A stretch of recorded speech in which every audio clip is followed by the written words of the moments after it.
Welcome back to OPS news. दोस्तों आज 29 जुलाई 2022 शुक्रवार का दिन हो चुका है और बात करते हैं आज के सभी मुख्य समाचार, ताजा बड़ी खबरें, ब्रेकिंग न्यूज हेडलाइन से टुडे ब्रेकिंग न्यूज के अंतर्गत देश और दुनिया की 30 बड़ी और महत्वपूर्ण काम की खबरें निकल कर आ रही है, जहां पर सरकार के द्वारा कुछ बड़ी घोषणाएं की गई है। 1 अगस्त से यानी कि अगले 2 दिन बाद से ही भारत देश में कुछ नए नियमों का भी ऐलान होने जा रहा है, उसके बारे में भी चर्चा करेंगे। किसान परिवारों के लिए बड़ी महत्वपूर्ण खबर है, खेती किसानी के लिए जो भी आइटम खरीदेंगे उसके ऊपर 50% तक की जो सब्सिडी है वो सरकार देगी। सभी माताओं बहनों बेटियों के लिए बड़ी खबर है, सरकार ने कुछ राहत प्रदान करी है। गैस कनेक्शन लेने वालों के लिए बड़ी खबर आ रही है, सोने चांदी के भाव जो यहाँ पर बहुत ही कम हो चुके हैं। अच्छा, रोजगार को लेकर बड़ी खबर है, अब यहाँ पर हर घर रोजगार जो यहाँ पर सरकार ने कार्यक्रम चला दिया है। सरकारी कर्मचारियों के लिए कुछ बड़ा अपडेट है, बैंक खाता अगर आपका है, आधार कार्ड, ड्राइविंग लाइसेंस को लेकर कुछ बड़ा बदलाव किया गया है। तो एक एक करते हुए शुरुआत कर लेते हैं आज की पहली और बड़ी खबर से। तो बड़ी खबर आ रही है कि दोस्तों एसबीआई अकाउंट होल्डर के लिए बड़ी खुशखबरी, अब घर बैठे व्हाट्सएप की मदद से चेक कर पाएंगे बैंक बैलेंस और इससे जुड़ी अन्य जानकारी। मित्रों, देश का सबसे बड़ा बैंक यानी कि भारतीय स्टेट बैंक एसबीआई ने अपने सभी ग्राहकों की सहूलियत को ध्यान में रखते हुए एक नई सर्विस की शुरुआत करी है और इस सर्विस की मदद से अब ग्राहकों को अपना बैंक बैलेंस चेक करने के लिए बैंक जाने की जरूरत नहीं पड़ेगी। दरअसल कस्टमर घर बैठे ही व्हाट्सएप की मदद से अपना जो एसबीआई का अकाउंट है उसको मैनेज कर पाएंगे। तो एसबीआई ने यहाँ पर दोस्तों अच्छा किस तरह से आपको जानकारी मिलेगी, तो दोस्तों आपको क्या है ना कि 917208933148 इस नंबर पर WAREG और अकाउंट नंबर लिखकर SMS कर देना है और उसके तुरंत बाद आपको दोस्तों SMS आएगा और उसके बाद दोस्तों आप व्हाट्सएप पर एसबीआई से जुड़ी तमाम तरीके की जानकारी जो यहाँ पर हासिल कर सकते हैं। ध्यान रखिएगा, इसके साथ ही फ्रॉड भी हो सकता है, किसी भी जगह चाहे व्हाट्सएप नंबर हो या कहीं अन्य जगह हो,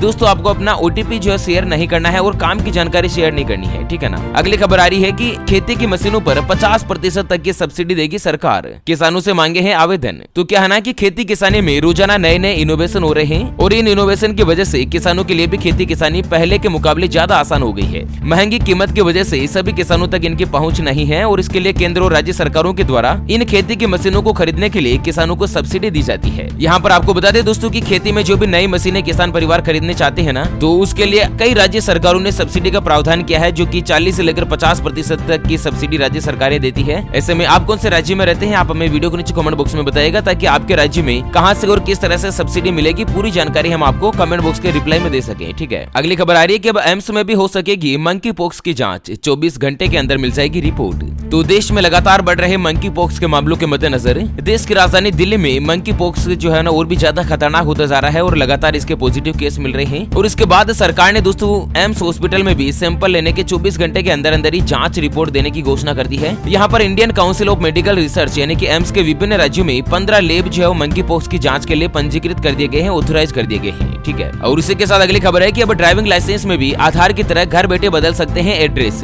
कितनी क्या फीस वगैरह रहेगी इसकी पूरी जानकारी जानते हैं। तो भारत में 4 व्हीलर ड्राइव कर रहे हो या 2 व्हीलर, दोस्तों इसके लिए आपको ड्राइवर के पास ड्राइविंग लाइसेंस होना जरूरी है और इसमें आपको अपना नाम, डेट ऑफ बर्थ और घर का एड्रेस आदि महत्वपूर्ण जानकारी लिखी होना जरूरी रहेगा। अगर किसी ने अपना घर बदल दिया है या किसी नए शहर में शिफ्ट हो गए हैं, तो ड्राइविंग लाइसेंस में भी एड्रेस को अपडेट करना जरूरी होगा। ऐसे में या तो आप RTO की वेबसाइट के ऊपर जाएं या RTO में जाकर चेंज करवा सकते हैं, या दोस्तों परिवहन.gov.in या गवर्नमेंट की ऑफिशियल वेबसाइट है ना, इसके ऊपर आप ऑनलाइन पेमेंट करके भी दोस्तों अपने ड्राइविंग लाइसेंस में एड्रेस वगैरह चेंज कर सकते हैं। अच्छा, इसका जो चार्ज है वो दोस्तों 200 रुपए का रखा गया है। 200 रुपए की प्रोसेसिंग फीस का भुगतान करके आप घर बैठे अपने ड्राइविंग लाइसेंस में अपना पता यानी कि एड्रेस वगैरह बदलवा सकते हैं, ठीक है। अगली खबर है हेलमेट, प्रेशर कुकर और LPG सिलेंडर के बाद अब बैटरी से चलने वाले वाहनों पर CCPA की सख्ती, पूछा कि आग लगने की वजह बताएं। दोस्तों केंद्रीय उपभोक्ता संरक्षण प्राधिकरण ने केंद्र सरकार के आदेश पर अवैध और नकली सामानों की बिक्री रोकने के लिए पूरे देश में अभियान चलाना शुरू कर दिया है और इसके अंतर्गत क्या है ना कि स्पेशली हेलमेट, प्रेशर कुकर और LPG सिलेंडर बनाने वाली जो भी कंपनी है या फिर बैटरी बनाने वाली जो भी कंपनियां है ना, सरकार ने इनके ऊपर सख्ती लगाना शुरू कर दिया है और इनको नोटिस जारी करके पूछा गया है कि किस तरह से आपके प्रोडक्ट में आग लग सकती है, किस तरह से ये खतरनाक हो सकता है, इसकी जानकारी दें ताकि ग्राहकों को कोई भी नकली सामान जो यहाँ पर नहीं मिल पाए,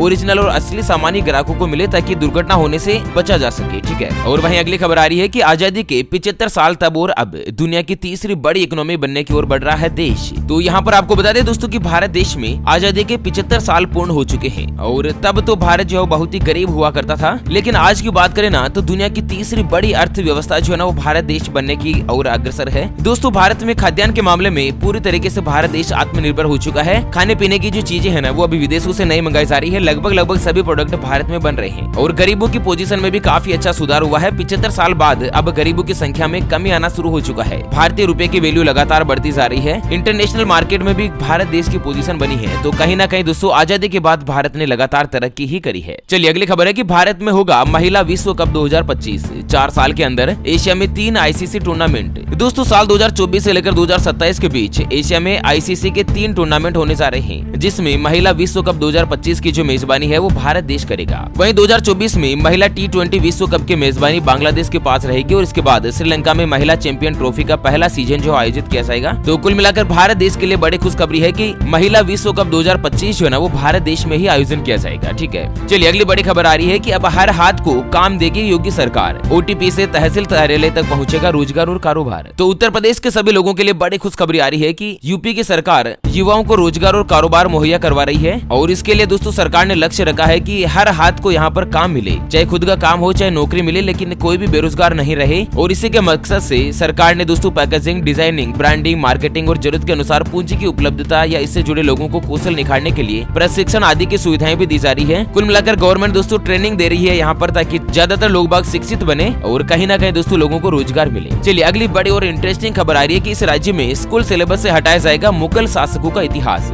भारत की गौरव गाथा ही पढ़ेंगे छात्र। तो स्कूल शिक्षा मंत्री का कहना है कि शिक्षा ऐसे होनी चाहिए जो कि भारत जैसे महान देश की गरिमा को दिखाए। बच्चों को यहाँ से जुड़ी संस्कृति और परंपरा सिखाई जाए ताकि उनके भविष्य बनाने के साथ ही देश को आगे ले जाने की दिशा में भी काम हो। ऐसे में कहना है कि मध्य प्रदेश के स्कूलों में जल्द ही मुगल शासकों का जो इतिहास है वो पुराने दिनों की बात हो जाएगी। स्कूल शिक्षा मंत्री ने जल्द ही दोस्तों यहाँ पर सिलेबस में बदलाव करने का आदेश जारी कर दिया है ताकि मुगल साम्राज्य और मुगलों से जुड़ी कहानियों को हटा दिया जाएगा। पाठ्यक्रम में यानी कि किसी भी क्लास के सिलेबस में न अकबर का जिक्र होगा और न ही सिराजुद्दौला या टीपू सुल्तान का। उनका कहना है कि CBSE बोर्ड की तरफ से मुगलों की गाथाओं को अब आगे न पढ़ाने का फैसला किया है और जल्द ही इसे अंतिम रूप भी दे दिया जाएगा। और वहीं अगली खबर आ रही है कि उत्तराखंड में अब सरकारी नौकरी पाना होगा और भी ज्यादा मुश्किल है। एक की जगह अब 2 परीक्षा देनी होगी पास। तो उत्तराखंड में अब सरकारी नौकरी प्राप्त करना आसान नहीं होगा। इसके लिए सरकार ने कुछ नई व्यवस्था शुरू करी है कि सरकारी नौकरी की तैयारी कर रहे विद्यार्थियों को एक की बजाय अब 2 परीक्षा पास करनी होगी। एक परीक्षा प्री होगी और दूसरी मुख्य परीक्षा होगी। दोनों परीक्षाएं पास होने के पश्चात ही सरकारी नौकरी हासिल की जा सकेगी। ठीक है, अच्छा उत्तर प्रदेश से एक और खबर आ रही है कि यूपी का ये खास इलाका बनेगा नो ट्रिपिंग जोन। 3 लाख उपभोक्ताओं को मिलेगी बिजली कटौती से राहत।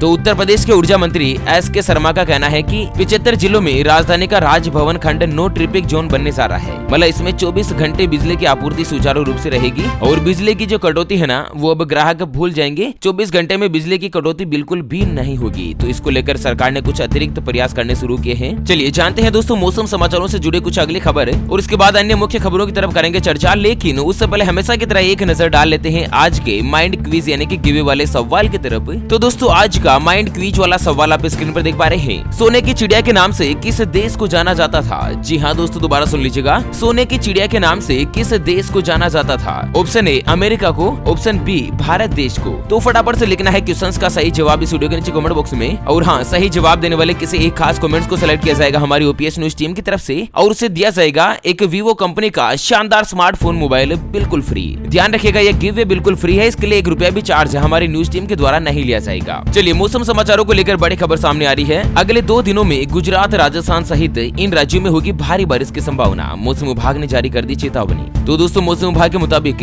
अगले 2 दिनों के मद्देनजर उत्तराखंड, देश की राजधानी दिल्ली, पंजाब, हरियाणा, चंडीगढ़ और राजस्थान के साथ ही कई राज्यों में लगातार बारिश होने की संभावना है। और साथ ही दोस्तों मध्य प्रदेश, पूर्वी राजस्थान, उड़ीसा, कोंकण, मध्य महाराष्ट्र, पश्चिम बंगाल और सिक्किम के अलावा असम और मेघालय में भी बारिश की जो पोजीशन है वो लगातार बनी रहेगी। और साथ ही आपको बता दें कि दक्षिणी राजस्थान के साथ ही असम, मेघालय, अरुणाचल प्रदेश से नागालैंड, मणिपुर, मिजोरम और त्रिपुरा में भारी बारिश के साथ ही कई स्थानों पर आंधी तूफान के अलावा बिजली गिरने की संभावना जो भी मौसम विभाग ने जारी करी है। और वहीं दोस्तों अगली खबर में जानते हैं आज के सोने चांदी यानी कि सराफा बाजार के ताजा भाव। तो आज सोना 50 रुपए सस्ता होकर 50,534 रुपए प्रति 10 ग्राम यानी कि प्रति तोला पर देखा गया है, जबकि चांदी 830 रुपए सस्ती हुई है और चांदी का भाव 54,600 रुपए प्रति किलोग्राम पर रहा है। और वहीं अगली बड़ी खुशखबरी आ रही है कि इस राज्य में MSP पर होगी इन फसलों की खरीद। जी हाँ दोस्तों, छत्तीसगढ़ राज्य में न्यूनतम समर्थन मूल्य पर अरहर, उड़द और मूंग की फसलों की खरीद के लिए कृषि विकास और किसान कल्याण मंत्रालय की ओर से यहाँ पर आदेश जारी किया है कि सभी जिलों में MSP पर ही दोस्तों यहाँ पर फसलों की खरीद की जाए। अरहर और उड़द जो है वो 6,600 रुपए, मूंग 7,755 रुपए प्रति क्विंटल के रेट पर खरीदे जाए। इससे नीचे जो है ना वो दोस्तों कोई भी व्यापारी या अनाज व्यापारी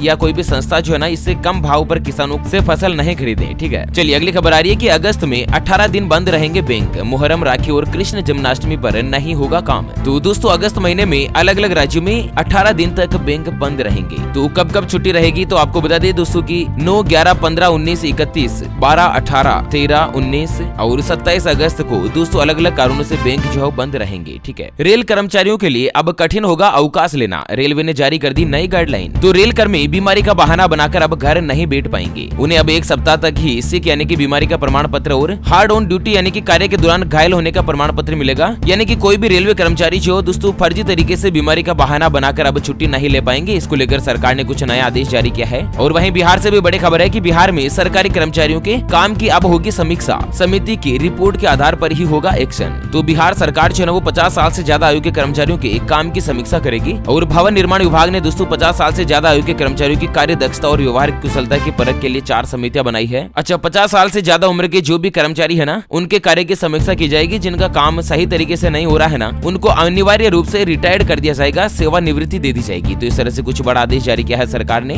और हरियाणा से बड़ी खबर आ रही है कि अब हरियाणा रोडवेज की इलेक्ट्रिक बसें सुविधाएं होगी जल्द चालू, देखकर आपका दिल भी हो जाएगा खुश। तो हरियाणा में जल्दी इलेक्ट्रिक बसें यहाँ पर देखने को मिलेगी। और सूत्रों के मुताबिक अगले महीने तक करनाल, हिसार और पानीपत में प्रथम चरण में 20-20 बसें मिलने की संभावना है। और इसके लिए दोस्तों अलग अलग जगहों पर चार्जिंग पॉइंट भी बनाए जा रहे हैं। इस तरह से कुछ बड़ा आदेश गवर्नमेंट के द्वारा जारी किया गया है। ओके फ्रेंड्स, तो इसी के साथ आज के मुख्य समाचारों के अपडेट वीडियो को फिलहाल के लिए यहीं पर देते हैं विराम। फिर